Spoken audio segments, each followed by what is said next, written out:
Yes, we are live now. Hello friends, this is Himanshi and welcome to Let's Learn. तो आज pedagogy के कुछ questions जो memory based questions आप लोगों को याद रहे, टीजीटी का एग्जाम हुआ और समझेंगे कुछ क्वेश्चंस को। इसके अलावा जो फीडबैक आपने दिया, पेडागोजी का पेपर आपका अच्छा हुआ है, मॉडरेट कहेंगे उसको। अगर केवीएस के हिसाब से देखें तो लैंग्वेज थोड़ी ईजी ही कहेंगे, बहुत डिफिकल्ट नहीं कहेंगे, बट हाँ कॉन्सेप्ट्स आपके अच्छे पूछे गए हैं। स्टार्ट करते हैं आज की कहानी, समझते हैं चीज़ें कैसे वर्क कर रही हैं। अगर आपका एग्जाम है कल तो एक छोटा सा नंबर है जिस पे आप बड़ा सा मैसेज लिख के भेज सकते हैं जो जो क्वेश्चंस आपको याद रह जाएं, है ना। ये देखो कितना, मतलब इसको हमने स्कूल मेंटल हेल्थ जब हम पढ़ रहे थे बैच में तब भी पढ़ा था कि हमने ये बहुत बार सुना है कि healthy mind develops in a healthy body, या स्वस्थ मस्तिष्क का निवास स्वस्थ शरीर में होता है ना। तो ये कुल मिलाकर के इन्होंने पूछ लिया कि ये दिया किसने है। अब ऐसी ऐसी चीजें कई बार होती ही हैं, ठीक। अब इस पे भी हम आएंगे, अभी इससे पहले मैं ये नंबर नोट करा देती हूँ आपको। 9311775205, ये वही नंबर है जो सीटेट के टाइम पे एनालिसिस के लिए हम यूज कर रहे थे। इस पे आप मेमोरी बेस्ड क्वेश्चंस क्या कर सकते हैं, व्हाट्सएप कर सकते हैं। जैसे जैसे आपका एग्जाम हो, जिस भी दिन टीजीटी का जो भी सब्जेक्ट, उसमें जो पेडागोजी सेक्शन है, सिर्फ ओवरऑल पेपर देखें इजी है, हिंदी इंग्लिश आप लोग इजी बता रहे हैं, या मतलब कहेंगे मॉडरेट है, ऐसा भी नहीं है कि बिल्कुल इजी है। पेपर उतना इजी बनता ही नहीं है अगर ऐसे देखा जाएगा तो, ठीक। तो मेमोरी बेस्ड क्वेश्चंस पेडागोजी के स्पेशली, या ओवरऑल भी अगर आप बताना चाहें तो आप बता सकते हैं। क्लियर है बात, क्योंकि आपका एग्जाम अभी हो चुका है, अदर सब्जेक्ट्स के एग्जाम्स होंगे, तो ऐसा नहीं है कि आपका डायरेक्ट कॉम्पिटिशन होने वाला है उनसे। चलिए आगे बढ़ते हैं और समझते हैं क्या क्या क्वेश्चंस हैं, ठीक है ना। अगर हम बात करें यहाँ पर, हाँ अलग अलग लोग अलग अलग बातें कह रहे हैं, ठीक है जी। हाँ अच्छा,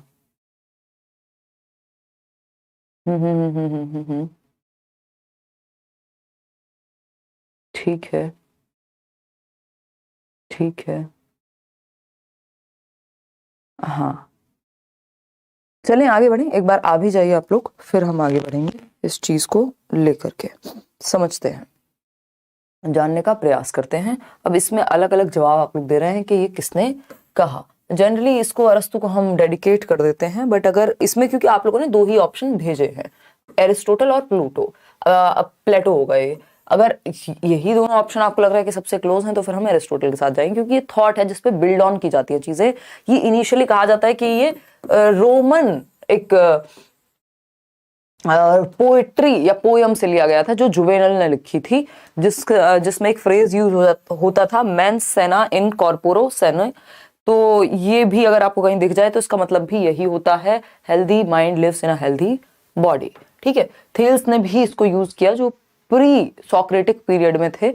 और बट मुझे लगता है कि बाकी ऑप्शंस, क्योंकि ये दो ऑप्शंस मैंने यहाँ पे ऐड किए हैं आपको ये बताने के लिए कि इनका भी संबंध इसी से है, लेकिन अगर इस तरह के ऑप्शंस थे, एरिस्टोटल, प्लेटो और कोई टेढ़े मेढ़े ऑप्शंस इन दोनों में से नहीं थे, उस केस में आप एरिस्टोटल के साथ ही जाएंगे यहाँ, ठीक है। इसमें पोल नहीं मिलेगा। जो बाकी नॉर्मल वाले क्वेश्चन है हमारे 2 दिन के भी क्वेश्चन से आप लोगों को काफी मदद मिली है, और जो लोग बैचेस में थे उन्होंने तो सिलेबस पढ़ाई है। ऑटिज्म डिसऑर्डर अफेक्ट होगा ये, है ना। तो ऑटिज्म डिसऑर्डर मेंटल डेवलपमेंट को या ब्रेन डेवलपमेंट को अफेक्ट करता है, जिसकी वजह से बच्चा जो है ज्यादा सोशली घुल मिल नहीं पाएगा, कम्युनिकेट ठीक से नहीं कर पाएगा, रेपिटेटिव बिहेवियर करेगा, बार बार सेम चीज को रिपीट करेगा, अनकंफर्टेबल महसूस करेगा ज्यादा लोगों के अराउंड, ठीक। तो ये मानसिक विकास को प्रभावित करेगा autism, which is the oldest practice. अब ये हमें उम्मीद इनसे कम थी, बट हाँ पूछ लिया, ठीक है। आपको यूट्यूब पे बहुत पुरानी वीडियोस है मेरी, आइडियलिज्म, नेचुरलिज्म एंड ऑल पे। एक छोटा सेशन लेकर के मैं कोशिश करूंगी जो भी नई चीजें हमें लग रही हैं वो बैचेस में एक बार डिस्कस भी कर सकें। वैसे इतना कुछ नया नहीं है, बट ये अपने आप में ओल्डेस्ट प्रैक्टिस की अगर हम बात करें तो ये हमने इस बार डिस्कस नहीं किया था, आइडियलिज्म, ठीक। और इनडायरेक्टली दिया भी नहीं है सिलेबस में। क्या है, आइडियलिज्म सबसे पुराना है, और आइडियलिज्म की बात अगर हम कर रहे हैं तो रूसो को कहा जाता है कि इसके प्रवर्तक थे।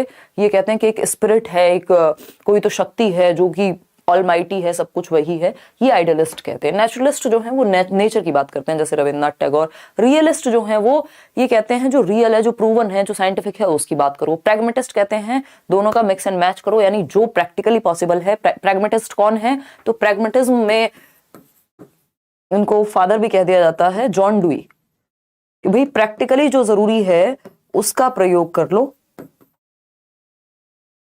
जो रियल लाइफ में इंप्लीमेंट हो जाए। रियलिज्म थोड़ा सा प्रूवन चीजों को मानता है, जो साइंटिफिकली प्रूवन हो, ठीक। और प्रैग्मेटिज्म पे ही बेस्ड है आपका प्रोजेक्ट मेथड। क्या है? प्रोजेक्ट मेथड, जो परियोजना विधि है, जिसको W.H. किलपैट्रिक ने दिया है, विलियम हियर्ड किलपैट्रिक ने दिया है, ठीक। और ये किसके शिष्य थे? इन्हीं के, जॉन डुई के ही, ठीक। और एक और इससे संबंधित मेथड है, H.E. आर्मस्ट्रॉन्ग ने दिया है आपका ह्यूरिस्टिक मेथड, खोज या अन्वेषण विधि, जिसमें बच्चे खोज करते हैं। इसमें बच्चे ग्रुप बना करके एक्टिव दोनों में होते हैं, क्योंकि फंक्शनलिज्म या प्रैग्मेटिज्म को बिलोंग करते हैं। कौन? आपके John dewy.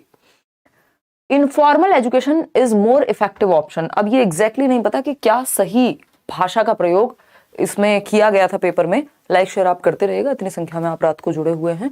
Informal education more effective option. तो इनफॉर्मल जो एजुकेशन है उसमें मोर इफेक्टिव ऑप्शन जो फैमिली होगा।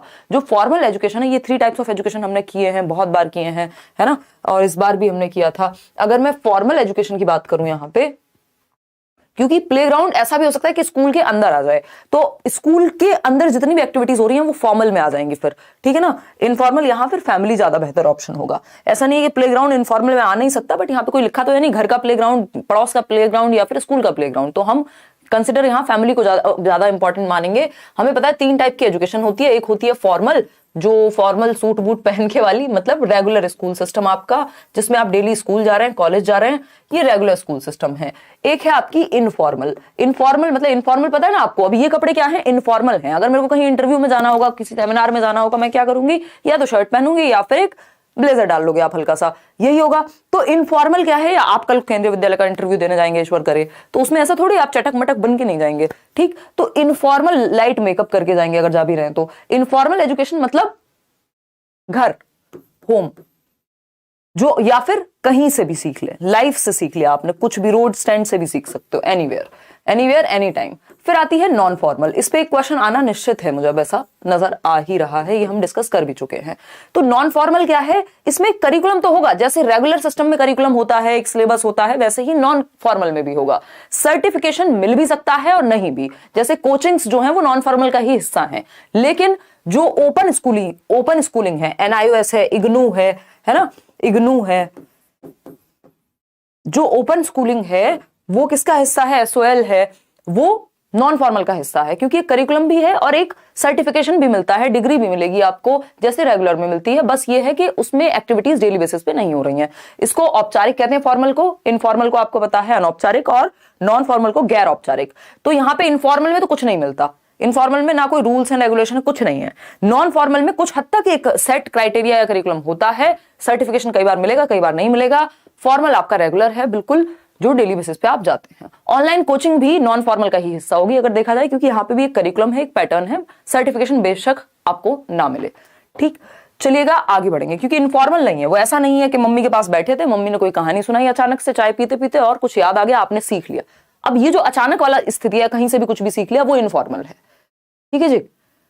तो इसमें परिवार बेहतर ऑप्शन होना चाहिए, जिस तरह से आपने क्वेश्चन प्रेजेंट किया है। फिर कुछ देख लेते हैं, आपने जो 2 क्लासेस कराई थी उससे काफी क्वेश्चंस आए, तो हो सकता है ये बैच में ना हो, और सिर्फ यूट्यूब की जो 2 क्लासेस अभी मैं ले पाई हूँ प्रैक्टिस वाली, अभी और भी लूंगी, तो कल हम करने वाले हैं। और मैं क्वालिटी क्वेश्चंस ही करा रही हूँ सिर्फ, और पहले यूनिट वाइज का प्लान था, उसको चेंज किया एंड मोमेंट पे। उसका रीजन है कि ज्यादा फायदा मिक्स्ड क्वेश्चन से होगा, क्योंकि कई सारे टॉपिक्स कवर हो पाएंगे एक साथ, ठीक है ना। तो उससे काफी क्वेश्चन आए थे। What is learning? अब लर्निंग क्या है? तो लर्निंग क्या है ये हमें देखना पड़ेगा, किस पर्सपेक्टिव में पूछा है, कौन सा ऑप्शन बेस्ट है। बिहेवियरिस्टिक पॉइंट ऑफ व्यू से पूछा है तो हम कहेंगे learning is observable, learning is change in behaviour, relatively permanent change in behaviour, जो कि गेट्स कहते हैं। इसके अलावा अगर हम कह रहे हैं तो लर्निंग अलग अलग लोगों के लिए अलग अलग हो जाएगी। एक्टिव हो जाएगी लर्निंग जॉन डुई के लिए, पियाजे के लिए नॉलेज कंस्ट्रक्ट करना हो जाएगी, तो ये अलग अलग लोगों के लिए। और लर्निंग की बहुत सारी विशेषताएं हैं कि अनलर्निंग भी इसी का पार्ट है, लर्निंग सोशल और ग्रेजुअल होती है ना, ये सब इसके कैरेक्टरिस्टिक्स हैं। ये हमने लर्निंग वाले चैप्टर में किए हुए हैं, अगर आप बैच में हैं या अगर क्वेश्चंस में भी ये चीज आएगी तो मैं आपको और अच्छे से एक्सप्लेन कर दूंगी। TLM की फुल फॉर्म तो टीचिंग लर्निंग मटेरियल, ठीक। और TLM से मुझे याद आया बाला पे भी एक क्वेश्चन है, अभी कल परसों भी हम बैच में भी डिस्कस कर रहे थे, जब हम एक्टिविटी बेस्ड लर्निंग डिस्कस कर रहे थे, ABL जिसको कहते हैं, एक्टिविटी बेस्ड लर्निंग, ये तो मुझे लगता है मैंने यूट्यूब पे भी क्वेश्चन कराया है जिसमें मैं ये बता रही थी डिस्कवरी लर्निंग और एक्टिविटी बेस्ड लर्निंग के बीच में बातें। ठीक, तो वो एक्टिविटी बेस्ड लर्निंग का हिस्सा है कौन? बाला, नॉट शैतान का साला, it's BALA building as learning aid. आपने सीटेट में भी पढ़ा है।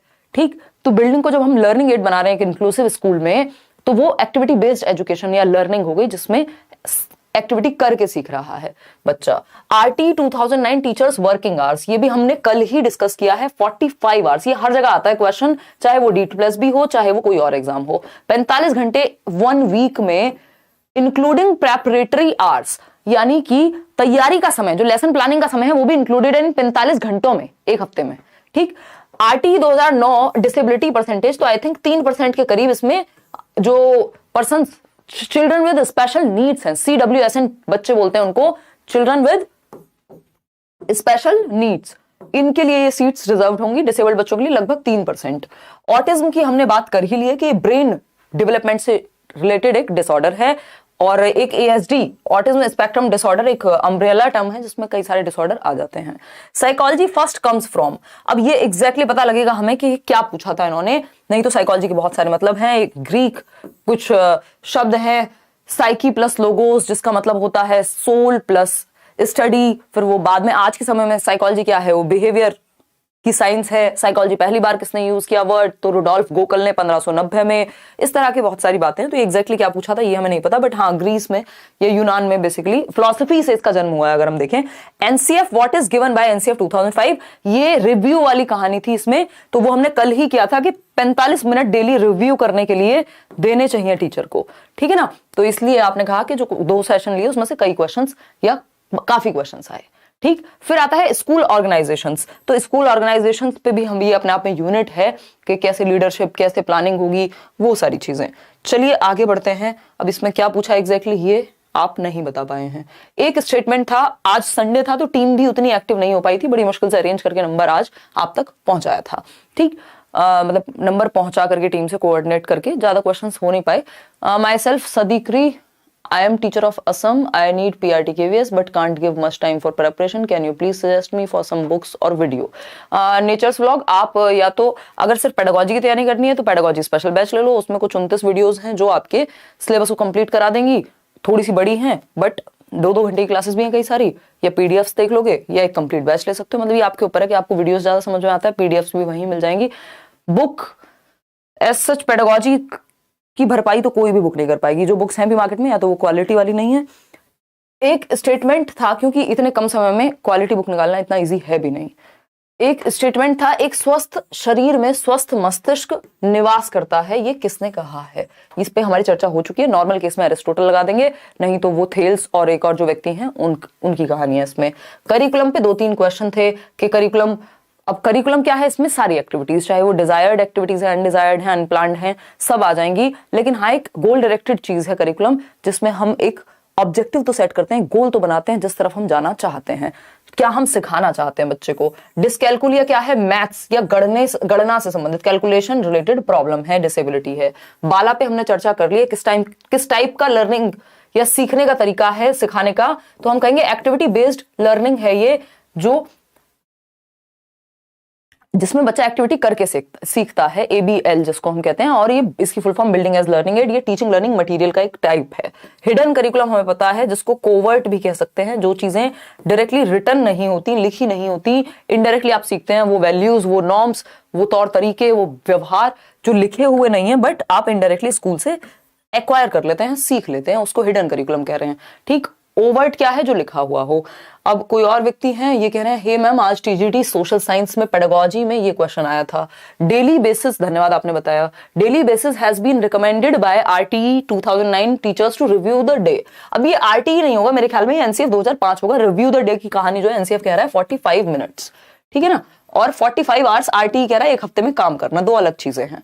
ठीक, ये हम कर चुके हैं। अधिगम क्या है, इस पे भी चर्चा हो चुकी है। करिकुलम की मुख्य विशेषताएं बताइए, तो वही है कि भाई एक्टिविटी बेस्ड हो या क्या सिखाना चाह रहे हैं उसका हमें पहले से पता हो, हम किस तरफ जाना चाह रहे हैं। करिकुलम की अपने आप में पूरी यूनिट है, हम डिस्कस कर चुके हैं। डिसकैलकुलिया में क्या दिक्कत होती है, तो ऑफ कोर्स कैलकुलेशन में दिक्कत होगी। हिडन करिकुलम क्या होता है इसमें भी बात कर चुके हैं हम। नॉर्म्स और वैल्यूज इनडायरेक्टली सीख लेगा बच्चा। बच्चों की घबराहट को दूर करने के लिए स्कूल में क्या कंडक्ट करवाना चाहिए, तो अब ये डिपेंड करेगा ऑप्शंस इसके क्या थे कि वो कंफर्टेबल महसूस करें, तो इसके लिए एक्टिविटीज हो सकती हैं, उनके साथ चर्चा हो सकती है ना। कुछ लाइफ स्किल्स जो WHO 10 लाइफ स्किल्स देता है उस पर चर्चा हो सकती है। असेंबली में कुछ करा सकते हैं आप एक एक्टिविटी। किशोर समस्या परामर्श प्रोग्राम, तो ये भी बहुत इंपॉर्टेंट है। एक तो वो 6 A's का कॉन्सेप्ट है, बैच में आपको कराया हुआ है, प्लीज रिवाइज कर लीजिए जितने भी लोग वहां हैं। दूसरा AEP, और जब क्वेश्चंस कराऊंगी मैं तो ये मैं आपको थोड़ा बता भी दूंगी साथ साथ। AEP एडोलेसेंट्स एजुकेशनल प्रोग्राम, या इसी तरह कुछ था AEP जिसको हम बोल रहे हैं, एडोलेसेंट्स एजुकेशनल प्रोग्राम या समथिंग लाइक दिस। मेरे को एग्जैक्टली एक वो वर्ड में अभी एकदम से रिकॉल नहीं कर पा रही हूं मैं, ठीक है ना। और शोभित भाई AEP की फुल फॉर्म बताओ। हाँ, एडोलेसेंट्स एजुकेशनल प्रोग्राम ही है। हमारा भाई आया हुआ है गांव से, तो वो भी तैयारी कर रहा है, और तो इसलिए आज हम सुबह से ऐसे डिस्कशन में थे, सुबह सुबह मम्मी का ध्यान रखते हुए, तो आज बच्चों की बैंड बजाई हुई है मैंने देखो एक बार। तो एडोलेसेंट्स एजुकेशनल प्रोग्राम ही है वो। और हाँ, नहीं मेरा भाई तो मतलब अब देखो मैं रियल और बिना रियल लगा देते हो यार, कजन है।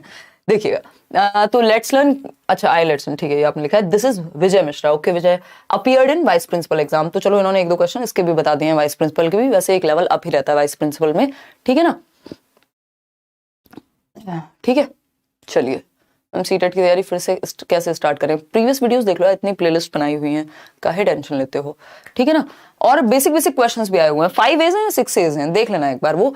आई एम शेयरिंग सम क्वेश्चंस, ठीक है, on what principal time table of a school is prepared. तो प्रिंसिपल कई सारे होते हैं टाइम टेबल के, ये आपके भी सिलेबस में है। फ्लेक्सिबिलिटी होनी चाहिए टाइम टेबल में, जस्टिस होना चाहिए, ऐसा नहीं है एक टीचर को आप बोझ से लाद दें, है ना। और भी इस तरह की काफी चीजें हैं। What is disability of microcephaly, तो ये भी ब्रेन डेवलपमेंट से रिलेटेड होती है। माइक्रोसेफेली वाली ब्रेन डेवलपमेंट से ही रिलेटेड होती है, ये भी एक समस्या है, डिसेबिलिटी है, प्रॉब्लम है, ठीक है जी। तो ये बेसिक बातें जो हमें पता होनी चाहिए। टाइम टेबल फ्लेक्सिबल होना चाहिए, बहुत रिजिड नहीं होना चाहिए, जस्टिस होना चाहिए सभी टीचर्स को, उसी हिसाब से जो उनका इंटरेस्ट एरिया है और बहुत ज्यादा ओवरलोड ना हो पीरियड्स का, उस तरह से बनाया जाना चाहिए।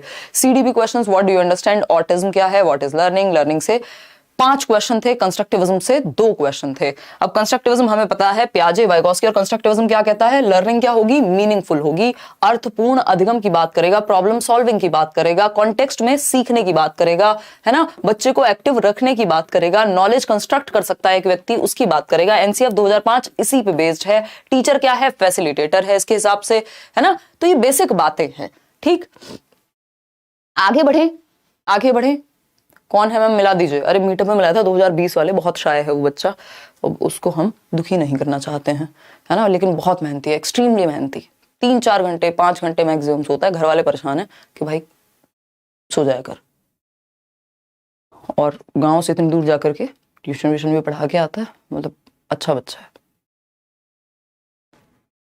ठीक। चलिए देखते हैं। और अगर हम बात करें which type of leadership is criticised, किस तरह की लीडरशिप को क्रिटिसाइज किया जाएगा, तो जो भी अथॉरिटेटिव है या जो थोपरे वाली, एक्सपोजिटरी भी हो सकती है, ये डिपेंड करेगा ऑप्शन में क्या था।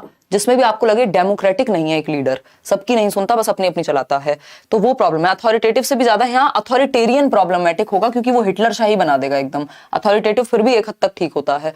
Working hours of teacher 45 hours, percentage of disability 3%, RT के अकॉर्डिंग डिसेबल्ड पॉपुलेशन की ईयर प्लान की क्या विशेषता है, तो ऑफ कोर्स ये एक प्रॉपर्ली डिफाइंड होना चाहिए। एक ईयर की अगर हम बात कर रहे हैं उसमें यूनिट्स किस तरह से होंगी, क्या एक्टिविटीज हम कराना चाह रहे हैं, गोल्स क्या हैं, हर चीज में यही चीजें होंगी।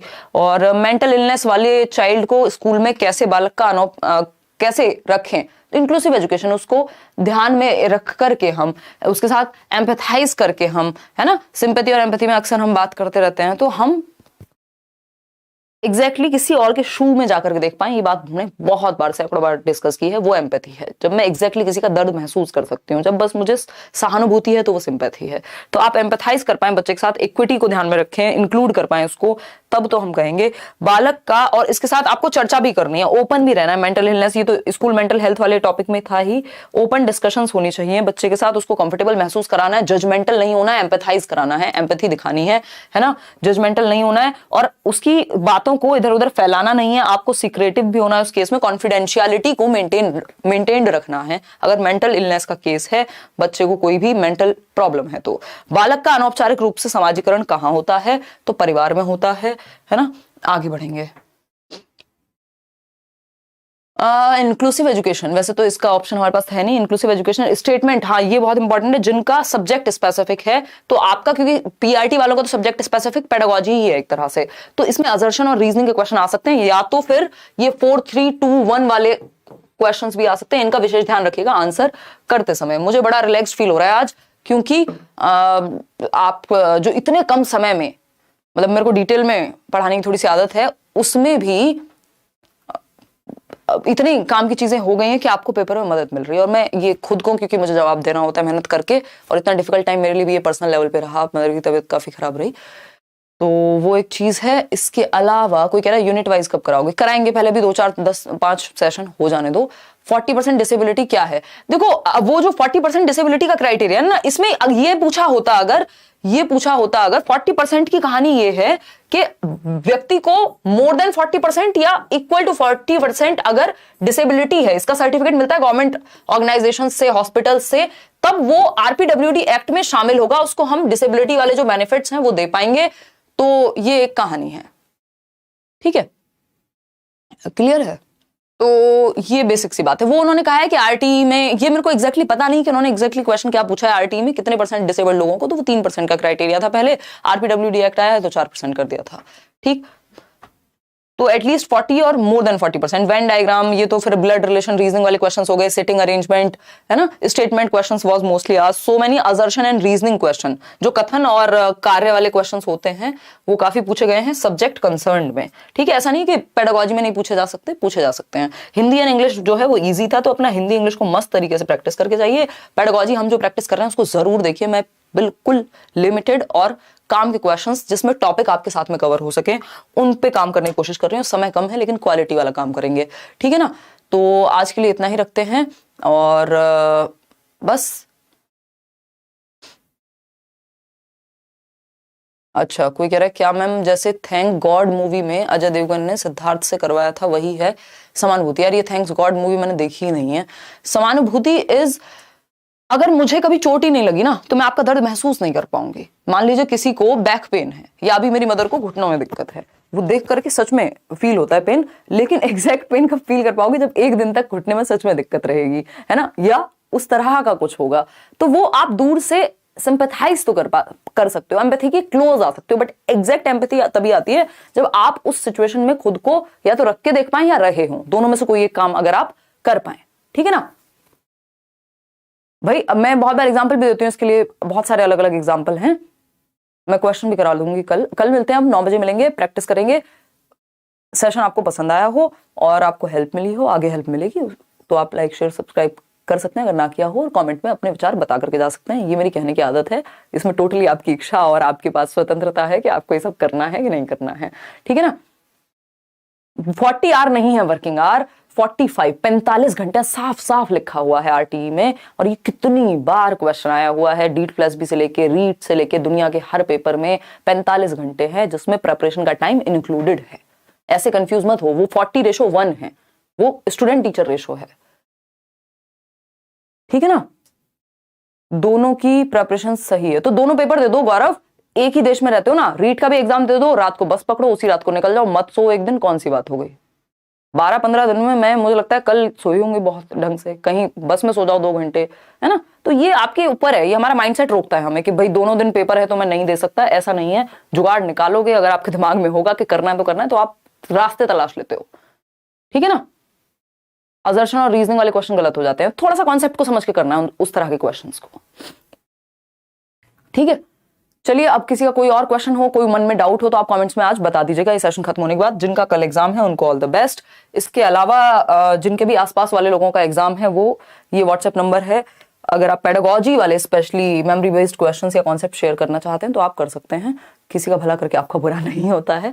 चलिए, टेक केयर, बाय बाय, ध्यान रखिए अपना, कल मिलते हैं। कोई और डाउट हो तो आप कमेंट्स में पूछ लीजिएगा सेशन खत्म होने के बाद। Thank you. कल मिलेंगे 9 बजे, प्रैक्टिस करेंगे अच्छे से। यूनिट वाइज का देखते हैं, अगर कर पाएंगे तो 5 दिन निकाल के कर लेंगे, नहीं तो ये मिक्स्ड क्वेश्चंस जो है वो ज्यादा हेल्पफुल साबित हो रहे हैं, जैसा कि आपने 2 दिन के सेशंस में देख लिया होगा। फिर भी आपको लगता है तो एक बार कमेंट बता दीजिएगा जिनका मन अभी भी यूनिट वाइज प्रैक्टिस करने का है।